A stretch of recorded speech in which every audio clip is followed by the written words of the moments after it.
Combien de fois un joueur peut-il dire non au Real Madrid avant que le Real Madrid ne lui dise définitivement non à son tour? Cette question trotte dans la tête de tous les supporters madrilènes depuis des mois et ce matin, elle a repris une urgence qu'il est désormais impossible d'ignorer, car ce qui vient de se produire quelques heures avant le match contre Oviedo au Santiago Bernabéu est l'épisode le plus scandaleux de toute cette saison. Et cette saison a déjà connu des moments qu'on n'oubliera jamais.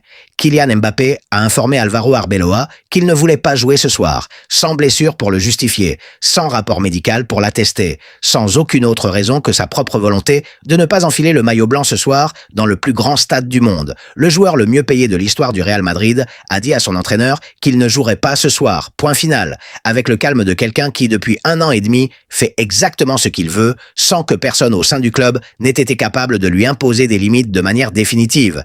Il refuse de jouer au Bernabéu parce qu'il sait ce qu'il attend. Et malgré cela, le Real Madrid doit encore supporter cette situation. Laissez un like si vous en avez assez de cette histoire. Abonnez-vous, car la fin de cette affaire est plus proche qu'il n'y paraît. Et partagez cette vidéo pour que tout le monde comprenne pourquoi Mourinho est la seule solution possible. Mais cette fois, il y a quelque chose de différent. Cette fois, Mbappé ne refuse pas de jouer par simple caprice ou parce qu'il traverse l'une de ces phases de déconnexion avec l'équipe que nous connaissons déjà. Cette fois, il existe une raison très précise derrière cette décision.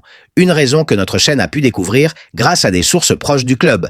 Et lorsque vous la connaîtrez, vous comprendrez parfaitement pourquoi Mbappé a choisi précisément ce matin pour envoyer ce message. Ce matin, Mbappé a appris que José Mourinho sera le prochain entraîneur du Real Madrid. Pas comme une simple rumeur, pas comme une information de seconde main circulant dans les médias, mais comme une confirmation officielle que Florentino Pérez a transmise à son entourage le plus proche après les discussions que nous avons révélées en exclusivité sur cette chaîne. Florentino a pris sa décision. S'il remporte les élections, et tout le monde sait qu'il les remportera, car personne dans l'environnement actuel du madridisme n'a la crédibilité ou le poids nécessaire pour lui faire face, José Mourinho s'assiera sur le banc du Real Madrid la saison prochaine.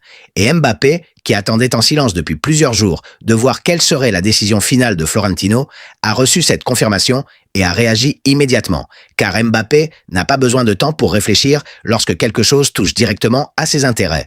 Sa réponse est instantanée et catégorique. Et l'arrivée de Mourinho menace directement ses intérêts de la manière la plus inquiétante possible pour un joueur doté d'un ego aussi imposant. Mbappé sait parfaitement ce que représente Mourinho dans un vestiaire. Il ne le sait pas par simple réputation, ni à travers ce qu'il a lu dans la presse. Il le sait parce qu'il a parlé à des personnes qui connaissent l'entraîneur portugais, à des gens qui ont travaillé avec lui, et parce qu'il comprend que Mourinho est l'antidote parfait au type de joueur qu'il est.